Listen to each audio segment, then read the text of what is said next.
Picture Ivan, a simple blacksmith from a village outside Moscow. It's February 1934, and he's hammering away at his forge when three men in dark coats appear at his door.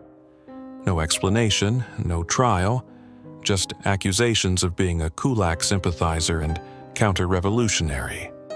Within hours, he's crammed into a cattle car with dozens of other bewildered souls, beginning a journey into the frozen heart of Siberia. Ivan has no idea that he's about to enter one of history's most brutal systems of forced labor, a network so vast and merciless that it would consume millions of lives over 3 decades.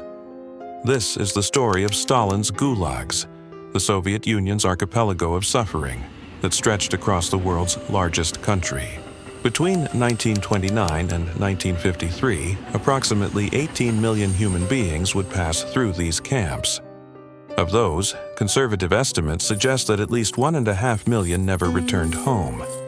But numbers alone cannot capture the human reality of what transpired in these remote corners of the Soviet Empire. Behind every statistic lies a story of unimaginable hardship, of people pushed beyond the limits of human endurance, of families torn apart by a system that viewed human life as expendable in pursuit of industrial progress. The word Gulag itself is an acronym, standing for Glavnoye Upravlenie Lagery, or Main Camp Administration. But to millions of Soviet citizens, it represented something far more sinister than bureaucratic terminology could convey. It was a parallel universe of cruelty, where the normal rules of civilization simply ceased to exist. A place where professors worked alongside peasants, where political dissidents labored next to common criminals, and where survival often depended on abandoning every moral principle you once held dear. To understand how such a system could emerge, we must first examine the man who created it and the circumstances that allowed it to flourish. Joseph Stalin, born Iosif Vissarionis Yugashvili in Georgia, had risen from humble beginnings to become one of the most powerful and ruthless leaders in human history. By the late 1920s, he had consolidated his control over the Soviet Union and embarked on an ambitious plan to transform the largely agricultural nation into an industrial powerhouse virtually overnight. Stalin's vision required unprecedented amounts of raw materials, timber, gold, and coal. The problem was that many of these resources lay buried beneath the frozen wastes of Siberia and the Arctic regions, places so inhospitable that no rational person would choose to work there voluntarily. Stalin's solution was elegant in its simplicity and horrifying in its implications.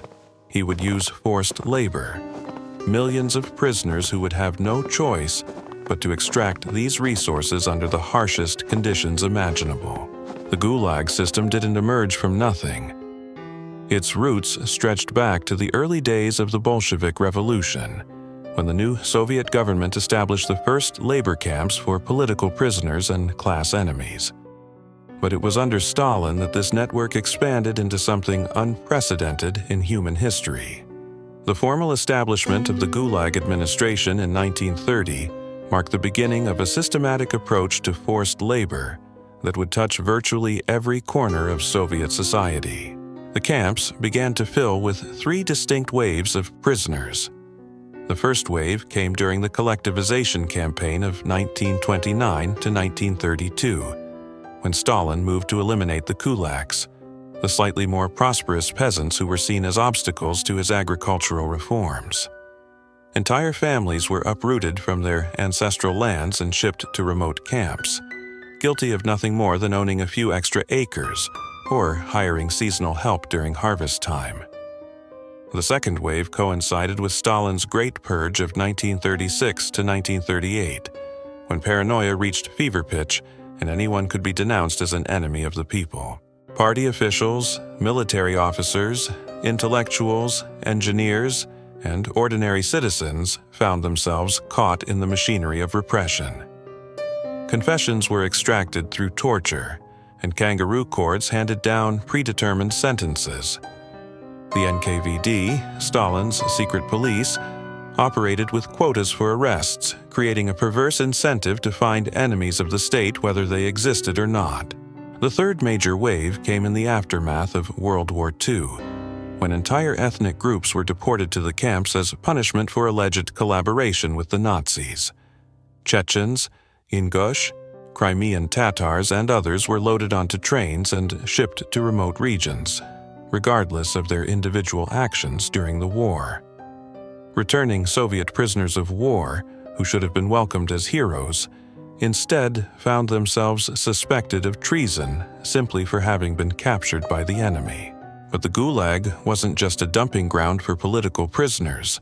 Common criminals filled the camps alongside political dissidents, creating a volatile mix that the authorities deliberately exploited. Criminal prisoners, known as urkas, were often given privileged positions and used to terrorize the political prisoners. This divide-and-conquer strategy ensured that the various prisoner factions would focus their hatred on each other rather than on their captors. The camps themselves were scattered across the vast expanse of the Soviet Union, but they were concentrated primarily in the most inhospitable regions imaginable. The frozen wilderness of Siberia, the Arctic tundra, the desolate steppes of Kazakhstan. These locations were chosen not just for their remoteness, but for the valuable resources that lay beneath their forbidding surfaces. Gold in Kolyma, coal in Vorkuta, timber in the endless forests of the north. The prisoners would extract these riches with primitive tools and their bare hands, in temperatures that could drop to minus 50 degrees Celsius. The logistics of operating such a vast network of camps required an enormous bureaucratic apparatus. The Gulag administration employed hundreds of thousands of guards, administrators, and support personnel. Entire cities sprang up around major camp complexes, populated by the families of camp personnel and workers in associated industries. The camps became integral to the Soviet economy, contributing significantly to industrial production and infrastructure development. Transportation to the camps was itself a form of torture. Prisoners were packed into cattle cars with no heat, minimal food, and virtually no sanitation facilities. Journeys that should have taken days stretched into weeks as the trains made their slow progress across the continent. Many prisoners died during transport, their bodies simply thrown from the trains at the next stop. Those who survived the journey often arrived at their destinations already weakened by hunger, disease, and exposure. The camp at Solovki, located on islands in the White Sea, served as the prototype for the entire Gulag system. Originally a monastery, it was converted into a prison camp in the early 1920s and became a testing ground for the methods that would later be applied throughout the network. Prisoners at Solovki faced not just physical hardship, but psychological torture, as guards experimented with different techniques for breaking the human spirit. The methods that proved most effective at Solovki were then implemented across the entire system. The Kolyma region in northeastern Siberia earned a reputation as the most feared destination in the entire Gulag network. Known as the Land of White Death, Kolyma was so remote that it could only be reached by ship across the treacherous Sea of Okhotsk. The gold mines there operated year-round, with prisoners working in temperatures that made metal brittle and human flesh freeze within minutes of exposure. Alexander Solzhenitsyn would later describe Kolyma as the pole of cold and cruelty, a place where hope went to die. According to survivor testimonies, the mortality rate at Kolyma was staggering. Some estimates suggest that 75 to 80% of prisoners died within their first year. The calculation was grimly simple. Each ton of gold mined cost the lives of 1,000 prisoners. The mathematics of death had become a central component of Soviet economic planning. The White Sea-Baltic Canal project represented one of the first major construction efforts using Gulag labor. Begun in 1931, it required the movement of countless tons of earth and stone using only primitive hand tools. More than 170,000 prisoners were forced to dig the canal using pickaxes, spades, and wheelbarrows. The work continued through every season, regardless of weather conditions. Official records acknowledge that at least 12,000 workers died during construction, though the actual number was likely much higher. The rationing system in the camps was designed as a tool of control and punishment. Prisoners who met their work quotas received marginally better food, while those who failed to perform were given starvation rations. This created a vicious cycle where weakened prisoners became less capable of work, leading to reduced rations, further weakness, and eventually death. The system was calibrated to extract maximum labor, while maintaining just enough prisoners alive to keep the camps functioning. Women in the Gulag faced additional horrors beyond the brutal working conditions that afflicted all prisoners. Sexual violence was endemic, with female prisoners subjected to rape and abuse by guards and male prisoners alike. Some women formed protective relationships with male prisoners or guards, trading sexual favors for protection and slightly better treatment. Pregnant women received little additional care, and children born in the camps were often separated from their mothers and sent to distant orphanages. The psychological impact of the Gulag extended far beyond the physical hardships. Prisoners were systematically dehumanized, referred to by numbers rather than names, and subjected to arbitrary punishments that served no purpose other than to break their spirits. The constant threat of violence, the uncertainty about the length of their sentences, and the knowledge that their families might never learn their fate created a state of chronic terror that many prisoners found harder to bear than the physical suffering. Medical care in the camps was virtually non-existent.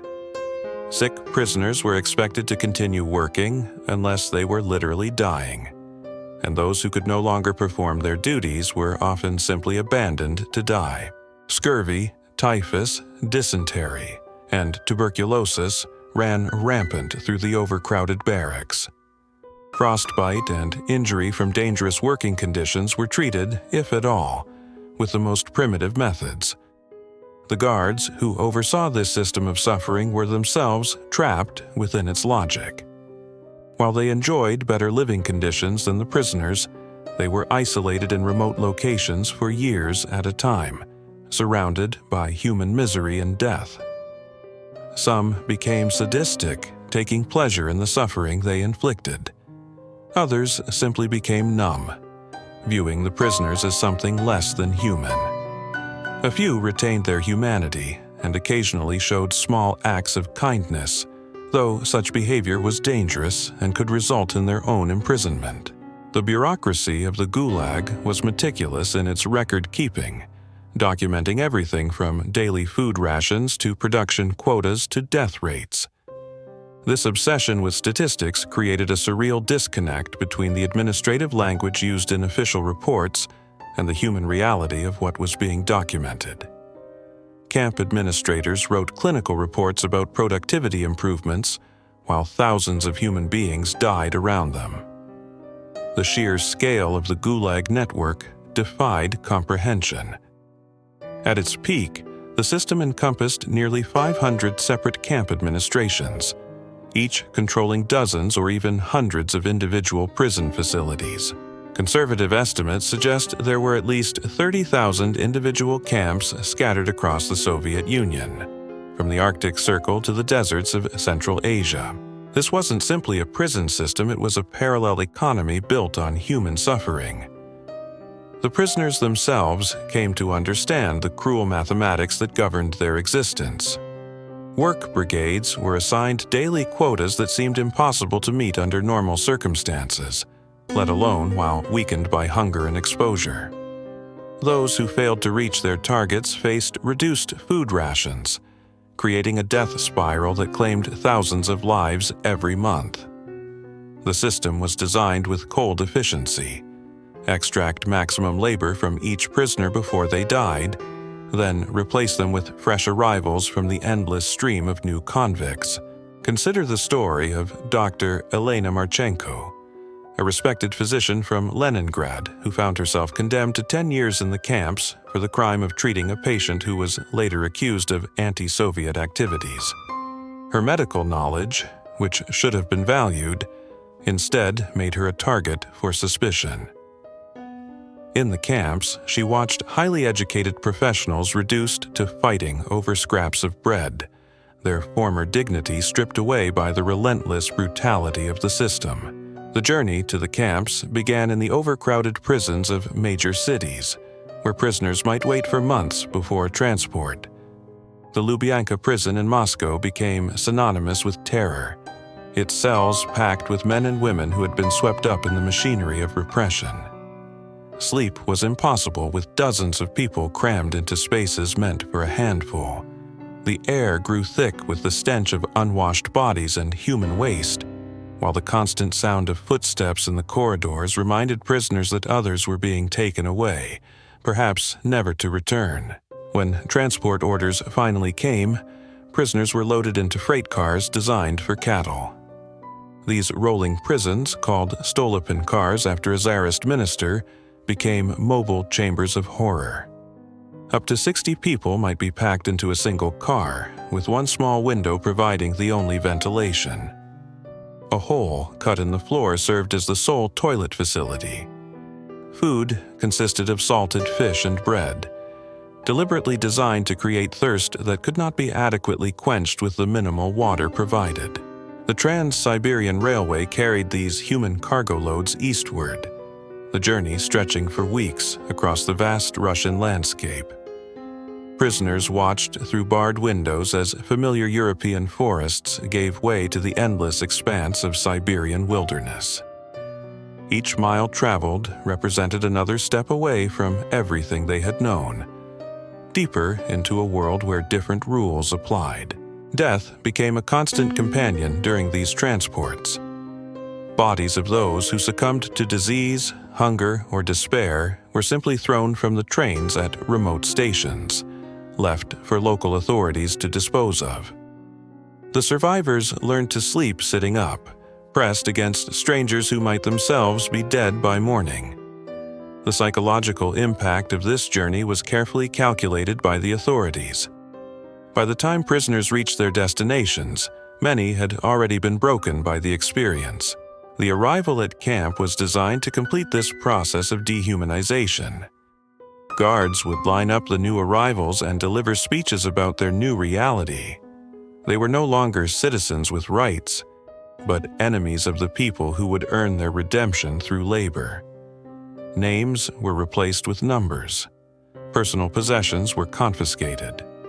Any remaining illusions about justice or mercy were systematically destroyed.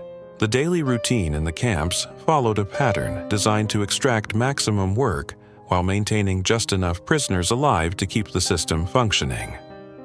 Réveil came before dawn, often at 4 in the morning. Prisoners had minutes to dress and assemble for roll call, conducted in temperatures that could freeze exposed skin within seconds. The morning bread ration, typically 300 grams of coarse black bread mixed with sawdust and other fillers, represented the highlight of the day for many prisoners. Work assignments varied depending on the camp's purpose, but all shared certain characteristics. Tools were primitive and often broken. Safety equipment was non-existent. Quotas were set at levels that required superhuman effort to achieve. In the gold mines of Kolyma, prisoners worked with pickaxes and shovels in permafrost so hard that fires had to be lit to soften the ground before digging could begin. The irony was bitter. Prisoners were literally mining the gold that would finance the very system oppressing them. Timber camps presented their own horrors. Prisoners were expected to fell massive trees using handsaws, working in forests where temperatures dropped to -40 degrees Celsius. Frostbite was so common that amputation became a routine medical procedure. Those who lost fingers or toes to the cold were still expected to work, though their reduced capacity meant they would likely face starvation rations. The construction projects undertaken by Gulag labor staggered the imagination in their scope and brutality. The Belomor Canal, connecting the White Sea to the Baltic, required moving millions of cubic meters of earth and rock using only hand tools. Prisoners worked around the clock in shifts, with the weakest assigned to night duty when temperatures were lowest. The canal's completion was celebrated as a triumph of Soviet engineering, with no mention of the tens of thousands who died creating it. At Vorkuta, one of the northernmost camps in the system, prisoners mined coal in conditions that defied human endurance. The town that grew around the camp experienced polar night for weeks at a time, with the sun never rising above the horizon. In this perpetual darkness, prisoners descended into mines where they chipped coal from frozen seams using primitive tools. Many never saw daylight for months at a time. The phenomenon of Arctic madness affected many prisoners in the northern camps. The combination of extreme cold, endless darkness, and psychological pressure drove men and women to acts of self-harm or violence. Some prisoners deliberately injured themselves to avoid work, knowing that even a brief stay in the camp hospital might provide respite from the brutal routine. Others simply walked away from work details into the wilderness, choosing death by freezing over continued suffering. Camp hospitals existed in name only. Medical supplies were virtually non-existent, and doctors, often prisoners themselves, could do little more than watch their patients die. Scurvy turned teeth black and made gums bleed constantly. Pellagra caused skin to peel and minds to deteriorate. Typhus spread through overcrowded barracks like wildfire, killing hundreds at a time. The dead were stacked like cordwood outside hospital barracks, waiting for spring when the ground would soften enough to allow burial. The criminal prisoners, or urkas, occupied a special position in the camp hierarchy. Many were career criminals who had adapted to prison life and knew how to navigate the system. They often served as unofficial enforcers for the guards, terrorizing political prisoners and extracting tribute from new arrivals. The thieves' law, their code of conduct, forbade cooperation with authorities, but this principle was frequently abandoned in exchange for better treatment. Political prisoners found themselves at the bottom of this brutal hierarchy. Intellectuals, professionals, and party members who had once held positions of authority were now powerless against criminals who viewed them with contempt.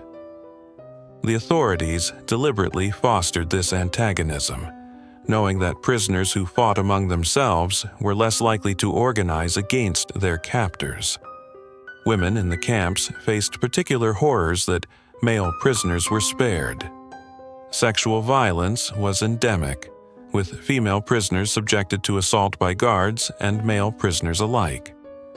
Some women sought protection by entering into relationships with powerful male prisoners or guards, trading their bodies for slightly better food or easier work assignments. Pregnancy offered no protection. Pregnant women were expected to work until the moment of delivery, and newborn children were often taken away immediately. The children born in the camps represented perhaps the system's cruelest aspect. Raised in special barracks or sent to orphanages, they grew up knowing nothing but the world of the Gulag. Some never learned their real names or the identities of their parents. These children of the camps became a lost generation, scarred by experiences no human being should endure. Letters from prisoners to their families, when they were allowed at all, were heavily censored. Prisoners learned to write in code, hiding desperate pleas for help behind mundane descriptions of camp life. Families on the outside often went years without knowing whether their loved ones were alive or dead. The psychological torture extended beyond the camps themselves, devastating entire communities and families across the Soviet Union. The guards who administered this system came from various backgrounds, but all were shaped by the environment they worked in. Some were true believers who saw themselves as defenders of the revolution against its enemies. Others were simply men and women trying to survive in a system that offered few alternatives. A posting to a remote camp could mean years of isolation from family and civilization, surrounded by death and suffering.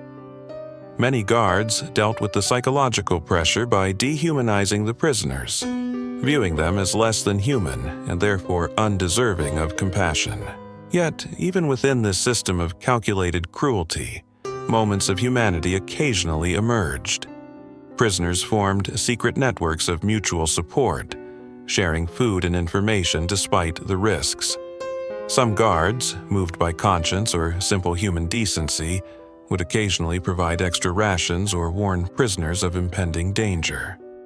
These small acts of kindness took on enormous significance in a world where compassion had become a rare and precious commodity. The camp administrators who oversaw this vast network of suffering operated according to a bureaucratic logic that reduced human beings to statistics on production reports. They tracked death rates and productivity figures with the same clinical detachment that a factory manager might monitor machine output. The language of their reports, preserved in Soviet archives, reveals the chilling banality of evil. Prisoners were referred to as units of labor, and death was simply another variable to be managed in pursuit of economic goals. The economic importance of the Gulag system cannot be overstated. By the mid-1930s, prisoner labor had become integral to Soviet industrial planning. Entire sectors of the economy depended on the steady supply of forced workers who could be deployed to the most dangerous and unprofitable projects. The construction of railways, roads, and canals across inhospitable terrain would have been economically impossible using paid labor, but became feasible when human life carried no monetary cost. The Moscow-Volga Canal project exemplified this economic logic. Completed in 1937 using primarily Gulag labor, the canal required moving over 200 million cubic meters of earth and stone. The human cost was staggering, with estimates suggesting that one prisoner died for every cubic meter of earth moved. Yet, from the Soviet government's perspective, the project was an unqualified success. The canal provided Moscow with a reliable water supply and created a transportation link that would serve the capital for decades. Camp administrators received detailed instructions on managing their human resources to maximize productivity while minimizing costs. These bureaucratic manuals, preserved in Soviet archives, read like guides for operating machinery rather than managing human beings. They specified optimal calorie intake for different types of work, calculated replacement rates for workers who died, and established quotas that pushed prisoners to the very edge of human endurance. The psychological warfare conducted within the camps was as systematic as the physical brutality.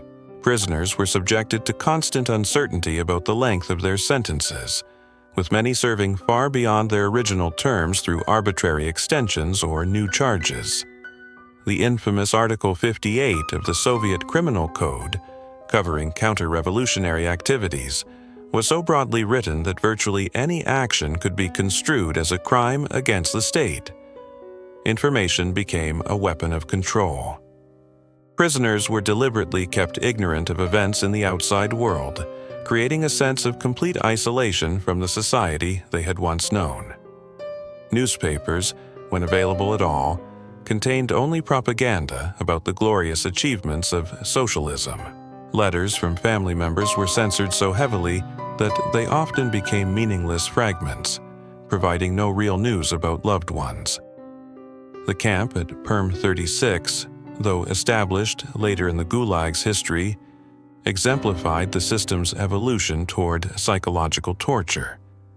Designed specifically for political prisoners deemed particularly dangerous, it featured isolation cells so small that prisoners could neither fully stand nor lie down. The temperature in these cells was kept just above freezing, forcing prisoners to remain in constant motion to avoid hypothermia. Religious prisoners faced particular persecution within the camps. Orthodox priests, Baptist ministers, and believers from other faiths were subjected to special harassment designed to break their spiritual conviction. They were forced to work on religious holidays, prevented from observing dietary restrictions, and often given the most degrading assignments. Yet many maintained their faith despite these pressures, conducting secret religious services and providing spiritual comfort to other prisoners. The fate of children in the Gulag system reveals perhaps its most disturbing aspect. Youngsters as young as 12 could be sentenced to camp terms for crimes such as stealing bread or making anti-Soviet jokes. These juvenile prisoners were supposedly kept separate from adults, but in practice the boundaries were often ignored. Children who entered the camps rarely emerged as functional adults, their development permanently stunted by years of brutalization and neglect. Escape attempts, though rare, demonstrated the desperate measures prisoners would take to regain their freedom. The vast distances and harsh climate made successful escapes nearly impossible. Yet some prisoners preferred death in the wilderness to continued captivity. The few who managed to evade immediate recapture faced the challenge of surviving in territories where any stranger would be immediately suspect. The guards who recaptured escaped prisoners were rewarded with bonuses and promotions, creating strong incentives for brutal treatment of those who attempted to flee. Escapees who were brought back alive often faced execution or transfer to punishment cells where conditions were even worse than in the general camp population. Winter in the northern camps brought its own special horrors. Temperatures that dropped to minus 60 degrees Celsius made outdoor work potentially fatal within minutes. Yet the quotas remained the same regardless of weather conditions. Prisoners learned to recognize the signs of frostbite in their fellow workers, knowing that blackened fingers or toes meant certain death if infection set in. The phenomenon of snow blindness affected many prisoners working in the Arctic camps during winter months. The brilliant reflection of sunlight off snow could cause temporary or permanent vision loss, yet protective eyewear was never provided. Blind prisoners were still expected to work, though their reduced capacity inevitably led to starvation rations. Food in the camps was deliberately inadequate, calculated to maintain prisoners at the minimum level necessary for work while gradually weakening them over time. The basic ration consisted of bread made from flour mixed with sawdust, thin soup containing more water than vegetables, and occasionally small portions of salted fish. Prisoners quickly learned to eat everything immediately, as any food left unguarded would certainly be stolen. The bread ration became the primary currency within the camps. Prisoners would trade portions of their daily bread for tobacco, warmer clothing, or sexual favors. Those who saved part of their ration for later often found it stolen, leaving them to face the next day with even less sustenance. The mathematics of survival revolved around these grim calculations of calories versus energy expenditure. Vitamin deficiency diseases were endemic throughout the camp system. Scurvy caused teeth to fall out and wounds to heal poorly. Pellagra led to skin disorders and mental deterioration. Night blindness from lack of vitamin A made prisoners even more vulnerable to accidents and violence. The camp medical staff, such as it was, had no means to treat these conditions effectively. The hospital barracks in most camps were little more than places where prisoners went to die. Medical supplies were virtually non-existent, and the few doctors available were often prisoners themselves with no access to proper equipment or medications. Surgery was performed without anesthesia using improvised instruments. Many prisoners preferred to continue working despite serious injuries rather than enter the hospital, knowing that few who went there ever returned. Tuberculosis spread rapidly through the overcrowded, poorly ventilated barracks. The constant coughing of infected prisoners created a soundtrack of suffering that haunted survivors for decades after their release. Entire barracks would be quarantined when disease outbreaks occurred, but this often meant that healthy prisoners were trapped with the infected, ensuring the spread of contagion. The treatment of elderly prisoners revealed the system's complete disregard for human dignity. Men and women in their 70s and 80s were expected to perform the same physical labor as young adults. When they inevitably failed to meet quotas, they faced the same reduced rations and harsh punishments.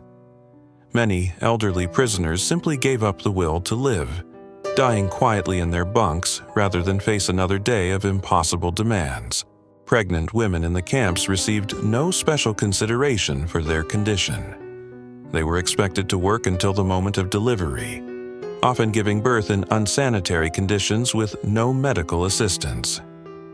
Newborn babies had survival rates that were catastrophically low, with many dying within their first weeks of life from malnutrition, exposure, or disease.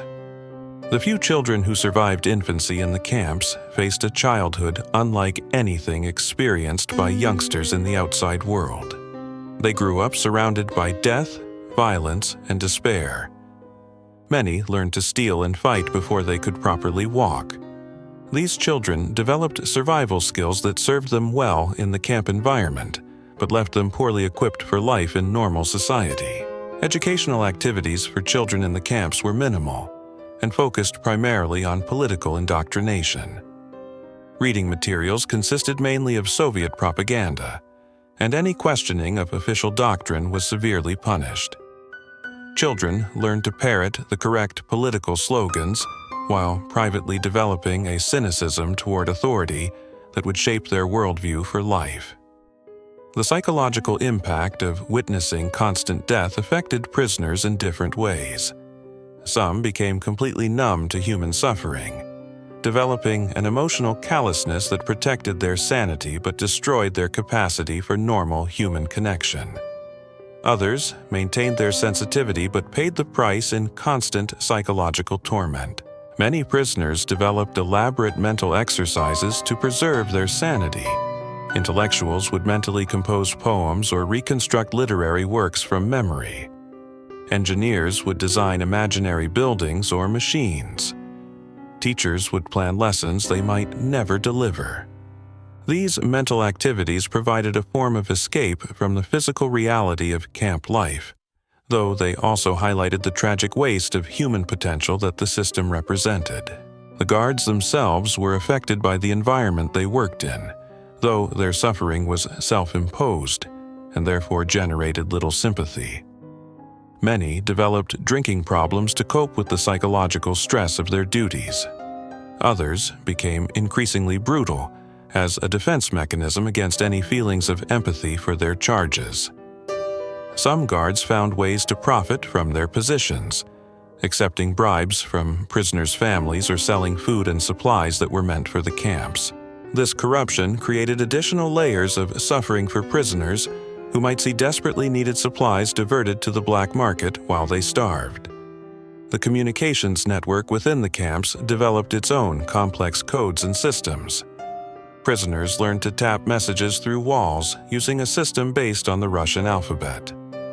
Information about conditions in other camps, news from the outside world, and warnings about dangerous guards spread through these clandestine networks despite severe punishments for those caught communicating.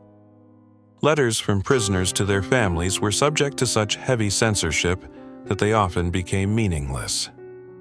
Prisoners learned to write in code, hiding desperate pleas for help behind innocuous descriptions of weather or work assignments. Families who received these letters often spent years trying to decode their true meaning, searching for clues about their loved one's real condition. The impact of the Gulag system extended far beyond the camps themselves.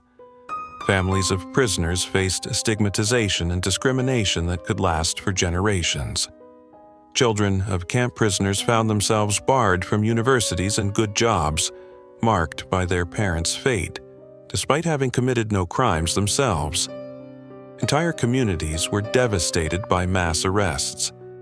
Villages that lost large numbers of men to the camps struggled to maintain their agricultural production. Professional communities and cities were decimated when engineers, doctors, or teachers were swept up in purges.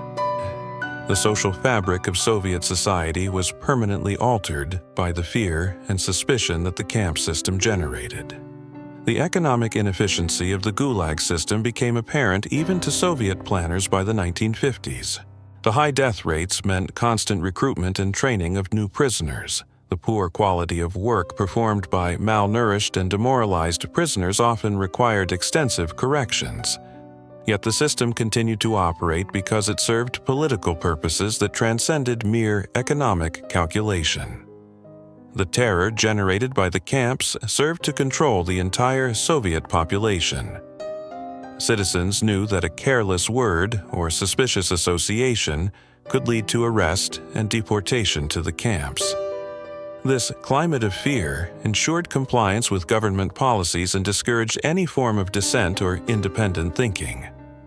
Regional variations in camp conditions depended largely on local administrators and the specific economic activities being performed.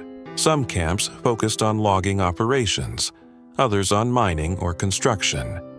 Each type of work brought its own particular hazards and survival challenges for the prisoners forced to perform it. The seasonal cycles in northern camps created rhythms of suffering that varied throughout the year. Summer brought clouds of insects that made life miserable, while winter brought the constant threat of death from exposure. Spring and autumn were brief transition periods when conditions were marginally more bearable, but these respites were short-lived. Transportation between camps was often as dangerous as life in the camps themselves. Prisoners might be moved without notice, separated from friends and survival networks they had carefully built over years. These transfers served to prevent the formation of stable prisoner communities that might organize resistance to camp authorities. The documentation produced by the camp system reveals the bureaucratic mindset that made such atrocities possible. Reports that calmly discussed death rates and productivity figures alongside routine administrative matters demonstrate how easily human suffering can become normalized within institutional structures. The records maintained by camp administrators reveal a chilling obsession with efficiency that treated human beings as mere units of production. Daily reports tracked death rates alongside timber quotas and gold extraction figures with the same clinical detachment. These bureaucrats had created a system where the value of a human life could be calculated in precise economic terms, measured against the cost of transportation, housing, and minimal food rations. Stalin himself remained largely insulated from the day-to-day horrors his policies had unleashed. He received sanitized reports that emphasized production achievements while minimizing mortality statistics. When death rates became impossible to ignore, they were presented as necessary sacrifices for the greater good of socialist construction. The human cost was always framed as an acceptable price for industrial progress. The liberation of prisoners began slowly after Stalin's death in March 1953.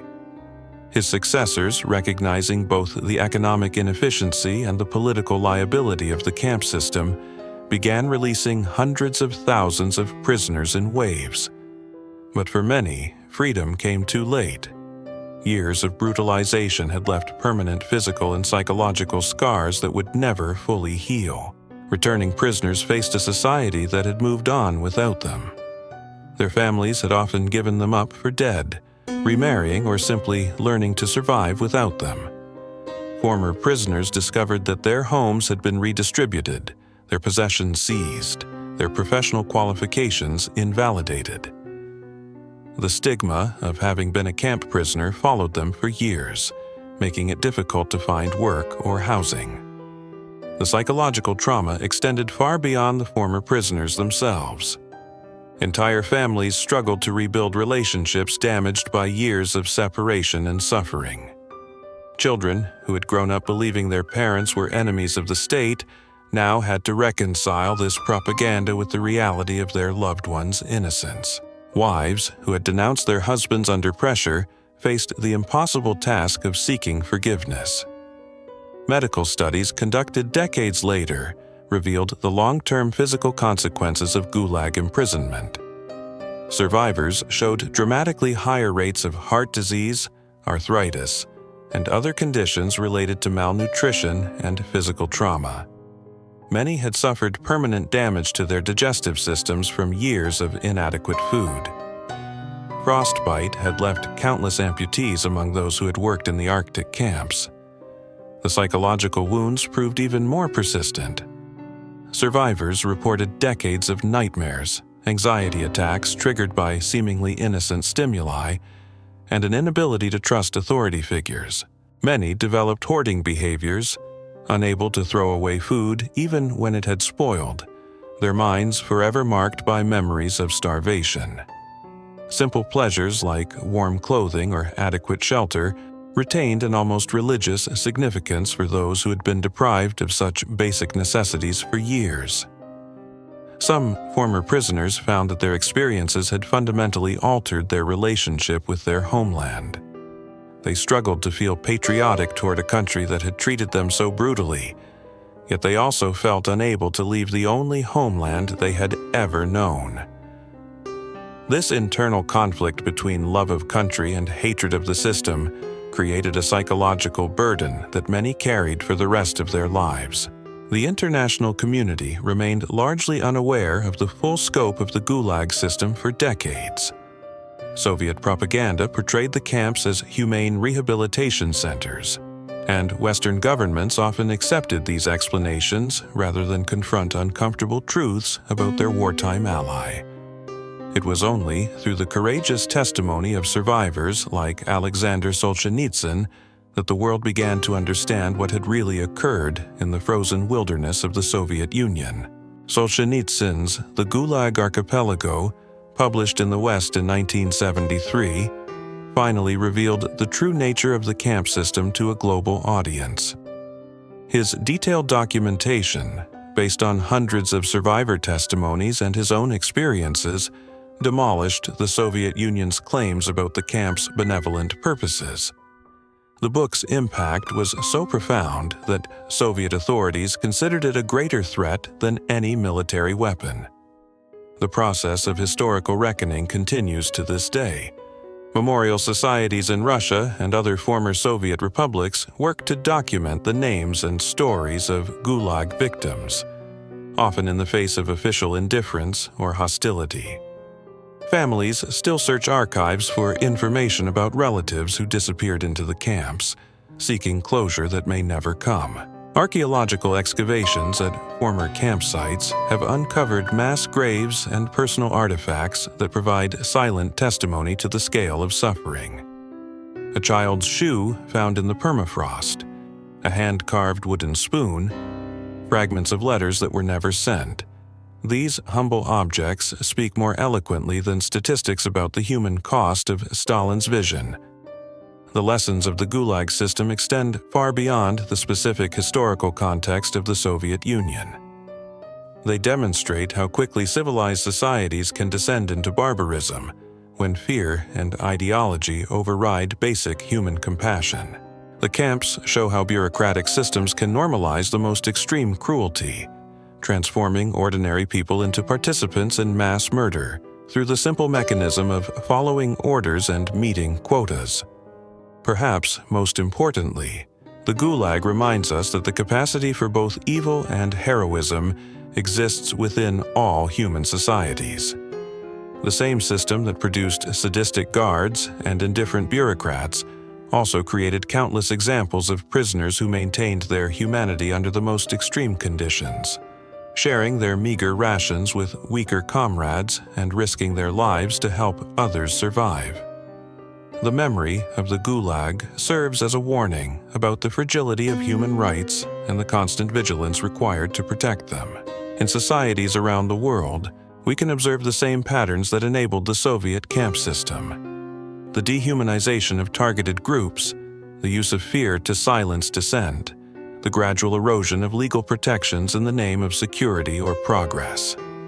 Today, as we face our own challenges to human dignity and freedom, the voices of Gulag survivors remind us that the price of indifference to injustice can be measured not just in individual suffering, but in the corruption of entire societies.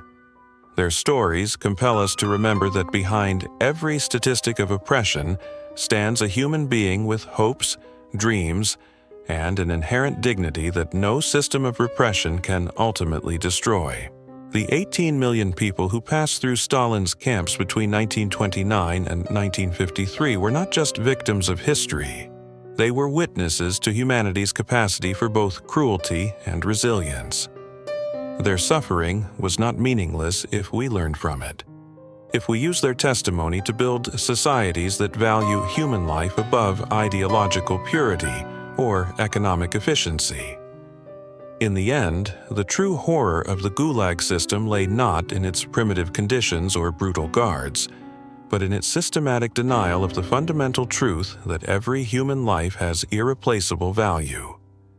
The camps reduced human beings to economic units, political categories, and statistical entries. But the survivors who lived to tell their stories reclaimed their humanity through the simple act of remembering and bearing witness.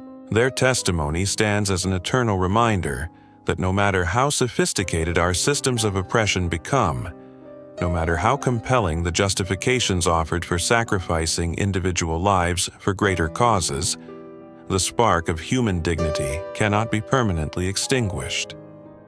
In the darkest corners of Stalin's empire, surrounded by death and despair, prisoners found ways to maintain their compassion, their hope, and their fundamental humanity. That may be the most important lesson the Gulag has to teach us all.